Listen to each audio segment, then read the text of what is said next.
Êtes-vous sûr d'être une personne positive? C'était une drôle de question. Qu'est-ce qu'une personne positive? C'est une personne qui apparaît plutôt quotidiennement en joie, qui voit les choses du bon côté, qui donne des conseils positifs et d'autres choses comme ça, des qualités en tout cas d'une personne en joie, qui voit tout du côté positif. Est-ce que vous pensez être une personne comme ça?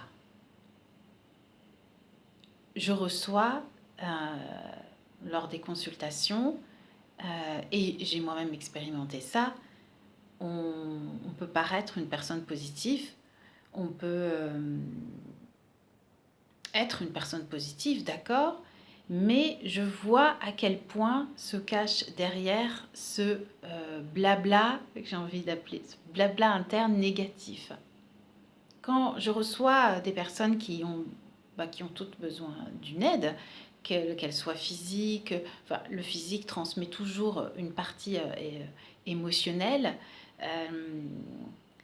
je remarque à quel point les personnes s'expriment avec beaucoup de négativité envers elles-mêmes.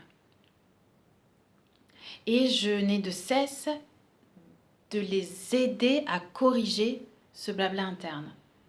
C'est des exercices, c'est principalement des exercices qui se passent entre les séances, justement, ce que j'appelle l'introspection.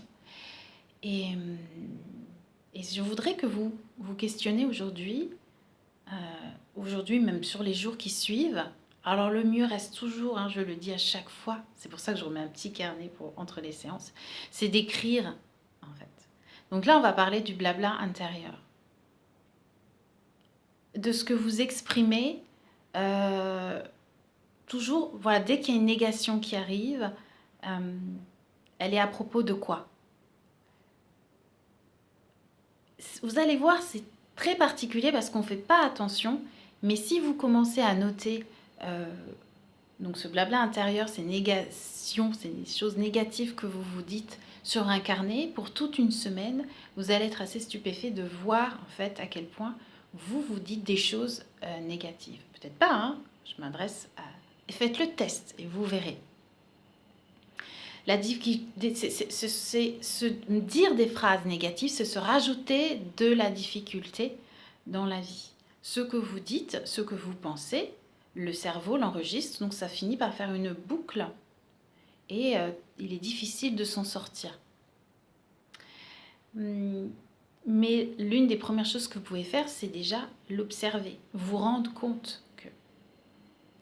Il y a même quelque chose qui peut aller encore plus loin que les phrases négatives, qui vont donc nourrir votre problème majeur, ou du problème majeur va découler du petit problème, ou même vous avez l'impression que vous n'avez pas de problème, mais vous allez vous rendre compte qu'en écrivant, il y a bien des choses négatives qui arrivent sur plein de petits sujets de la vie. Mais ce sur quoi je voudrais parler aujourd'hui, c'est de la rêverie négative. Rêvasser, c'est une chose très importante à faire dans son quotidien. Surtout peut-être à l'heure actuelle où on est sans cesse pris par les écrans, des nouvelles tâches en plus. Donc voilà, rêvasser est un bon moment. En règle générale, tout le monde le fait lors de la douche, ou du bain. Mais ce qui cause le problème de ne pas rêvasser correctement, c'est finalement d'engendrer de nouveau une phase négative qui peut être même obsessionnelle. Donc quand vous vous mettez à rêvasser, observez aussi si vous rêvassez positivement. Positivement, ça veut dire mettre de la création, de la créativité dans ce qu'on pense, d'aller dans un projet positif. Il faut que d'ailleurs ça puisse peut-être se traduire dans la vie. Faut faire, c'est pas que négatif, on peut partir dans une rêverie d'une seconde vie, d'autres choses de magnifiques, comme font certains jeux qui nous proposent de vivre une autre vie. Et ça, c'est pas finalement aidant, ça paraît, mais c'est une fuite. Ou bien de partir dans des rêvasseries qui vont être, négatives et qui vont en nourrir le problème. Donc c'est encore une chose à faire attention puisque je l'observe ça. Et ça peut arriver à des personnes qui paraissent comme ça positives. Donc regardez comment vous êtes. En règle générale, les personnes qui vont passer beaucoup de temps dans leur tête, ce sont des personnes qui sont anxieuses, dans des états dépressifs ou dépressives. Donc observez pour vous et peut-être observez aussi pour les personnes qui vous entourent et qui vous sont chères. En règle générale, les personnes qui vont rentrer dans un état comme ça, ce sont des personnes aussi qui ont vécu un traumatisme et qui cherchent à fuir. C'est vraiment une fuite. Et ça ne va pas arranger malheureusement le problème et les troubles. Ce que je remarque, c'est grâce au shiatsu, aux séances de shiatsu. Après, ça peut être une autre méthode à voir avec un thérapeute, la méthode en fait que vous aimez et le thérapeute ce qui va avec. Mais c'est de bousculer le corps, par le corps, de bousculer les habitudes et de pouvoir donner au cerveau une autre information. Alors moi je passe par l'énergie, mais encore une fois, il y a plein de thérapies, de techniques maintenant qui sont bonnes pour ça, voire même la psychologie évidemment, je parle d'un ensemble. Et il faut il faut un peu casser en fait toutes ces habitudes qui se sont mises en place, donc sur les phrases négatives ou sur la rêverie négative ou qui paraît être positive mais en fait qui n'est qu'un monde imaginaire. Alors après avoir pris le temps de noter ça, parce qu'il faut vraiment avoir un regard juste sur soi, il faut être honnête. Je pense que vous l'êtes. Si vous êtes encore en train d'écouter cette vidéo, c'est que vous êtes sûrement prête à ça, de regarder en face vos parts négatives, entre guillemets. C'est un grand mot, mais enfin, les choses qui peuvent vous plomber, vous ralentir. J'aime beaucoup les colonnes, c'est-à-dire on écrit, on laisse un espace à côté pour pouvoir faire ensuite un lien, une flèche pour aller sur l'autre côté, le versant positif ou la solution en tout cas. Et surtout, pouvoir, si vous le faites sur une semaine, la semaine qui suit, c'est réagir et dire « Ah oui, là je viens de dire quelque chose de négatif pour moi. Oh, j'y arriverai pas, c'est trop difficile. » Les phrases habituelles. Ou quand vous allez vous adresser à quelqu'un, c'est d'entendre à quel point vous mettez de la négativité, de c'est pas possible, que finalement la personne elle vous donne une solution, elle essaye de vous montrer que c'est possible de voir autrement et que vous foncez dedans en disant non mais je suis trop fatiguée, non mais le travail c'est dur, non mais si, non mais ça. Mais on se rend compte de ça à partir du moment où on s'est observé. Et ensuite, pour sortir de ça, comme vous allez l'avoir observé, vous allez déjà plus vite avoir la réaction de dire « Ah, ça y est, là, je suis dessus », vous mettez le doigt dessus. Et ensuite, ce que j'aime, je trouve que ça fonctionne bien, c'est de revenir à soi, ce fameux retour à soi, donc revenir à ses 5 sens. Donc, la respiration, on sent l'air qui rentre, qui sort des narines.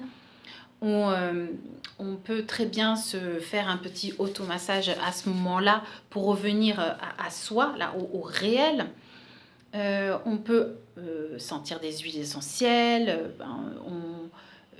Il faut revenir à soi, il faut revenir au présent, il faut s'ancrer de nouveau là, ici et maintenant pour couper cette négativité ou cette rêverie qui n'est pas positive et qui vous enferme.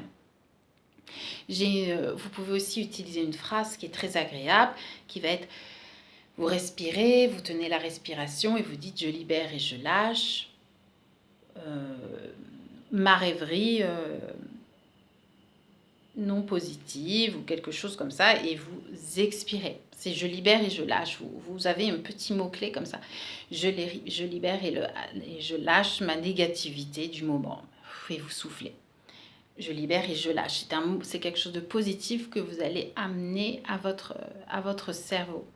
Et c'est dans la répétition qu'il va finir par y croire. Puisque jusqu'à maintenant, il croyait plus à votre état négatif. Il faut lui amener cet état positif.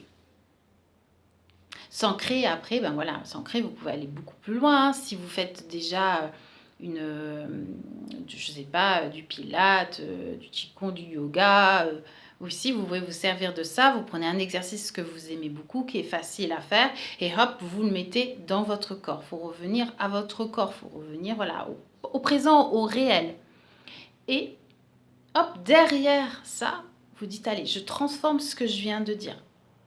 Je ne peux pas, je suis fatiguée, c'est trop dur. Quoi, c'est trop dur? Qu'est-ce qui est trop dur? Est-ce que c'est vraiment trop dur?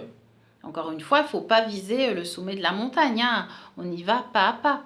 Il faut décrire les pas. Je suis trop fatiguée. Bah, pourquoi je suis trop fatiguée? Parce que ça, je l'entends. Je suis trop fatiguée, je ne peux pas. Pourquoi? Alors, parlons de la fatigue, d'où elle vient, qu'est-ce qu'elle engendre. En plus, la négativité et voire cette rêverie peut-être que vous avez peut vous empêcher de bien dormir. Il faut décortiquer. Voilà ce que j'avais envie de vous donner comme message. Encore une fois, c'est ce que j'aime faire, c'est faire prendre conscience de petites actions comme ça qui sont répétées dans la journée et qui sont négatives et qui freinent le changement, qui freinent finalement votre épanouissement.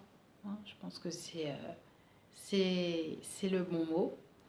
Et surtout qui peut, là je pense à certaines personnes qui viennent me voir, qui vous freinent, mais tellement que ça vous empêche de trouver la solution, le chemin adéquat. C'est vous êtes en souffrance sans forcément vous rendre compte. Hein, c'est ça qui est... C'est un peu vicieux.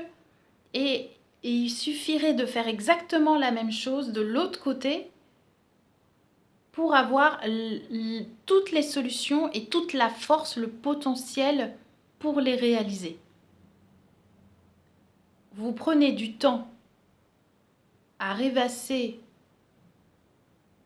pas dans ce que doit être une rêvasserie, une vraie rêverie, c'est-à-dire encourager la créativité, aller se promener dans son monde intérieur beau. Donc vous prenez du temps pour l'inverse, ou vous prenez du temps pour vous dénigrer, pour dire c'est pas possible.